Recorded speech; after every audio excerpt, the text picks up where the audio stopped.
আমার নাম বাবিন প্রামাণিক। মারা গেছে তার ছেলে। বাবার যতগুলো আসামি আছে সব কটার আগে এখন ফাঁসি চাই। গৌতম প্রামাণিক বলে একজন ভদ্রলোক, বয়স 46 বছর, মালদা মোতাবাড়িতে উনি থাকেন।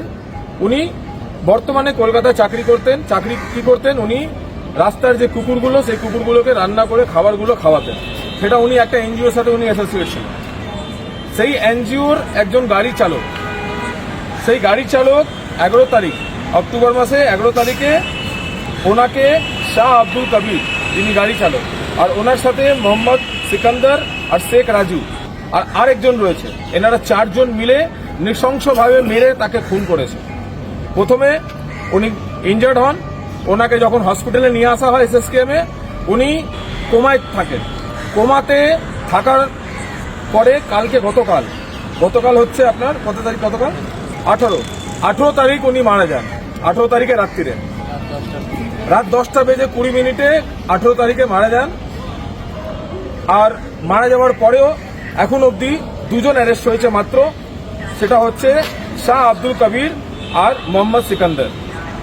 মৃত্যুর কারণ কেন মারা হয়েছে সেটা এখন অবধি আমাদের জানা নেই।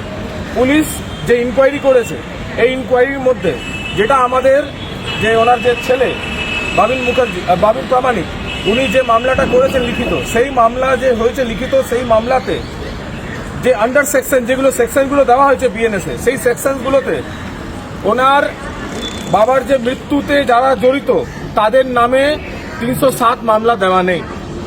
11 তারিখে গৌতম প্রামাণিক ইনজার্ড হয়েছিলেন। ওনার উপরে প্রাণঘাতক আক্রমণ হয়েছিল। উনি কোমায় ছিলেন। ওনার ডক্টরের রিপোর্ট সবকিছু পুলিশ কিন্তু অবশ্যই পেয়েছে। সেটা পাওয়ার পরেও অ্যাটেম্প টু মার্ডার কেন পুলিশ দেয়নি, 307 কেন দেয়নি, আমরা জানার ইচ্ছে আছে। কি কেন বিধাননগর দক্ষিণ আইসি কেন 307 দেননি?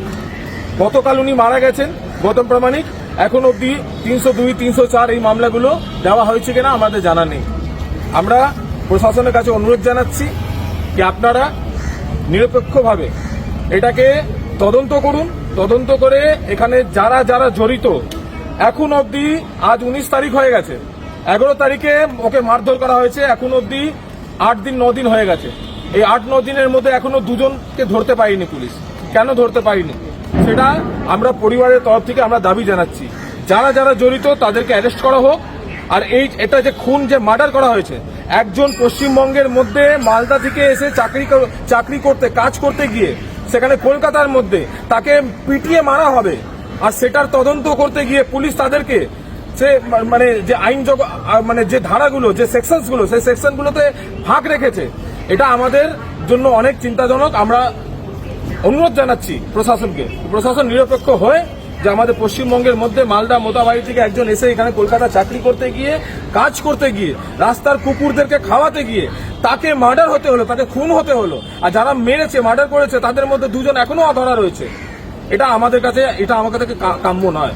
এই কলকাতা শহরের মধ্যে রাস্তার উপরে ফেলে মার্ডার করা হচ্ছে, আর পুলিশ যারা মার্ডার করেছে তাদেরকে বাঁচানোর চেষ্টা করছে। আমি সবাইকে অনুরোধ জানাচ্ছি, যারা যারা বলে কি ভিন্ন রাজ্যে খুন হচ্ছে, ভিন্ন রাজ্যে মার্ডার হচ্ছে, বাঙালিকে খুন করা হচ্ছে, আজকে এই পশ্চিমবঙ্গের মধ্যে একজন বাঙালি, একজন গৌতম প্রামাণিক বলে খুন হয়েছে, মার্ডার হয়েছে। সে অন্য রাজ্যে কাজ করতে যায়নি, সে মালদা থেকে কলকাতা কাজ করতে এসেছিল। এই কলকাতার মধ্যে তাকে খুন করা হয়েছে, তাকে মার্ডার করা হয়েছে। এটার জন্য কে দায়ী? এটার জন্য কথা বলবে না কেউ? এটার জন্য যারা বাঙালি নিয়ে চিৎকার করে তারা কথা বলবে না?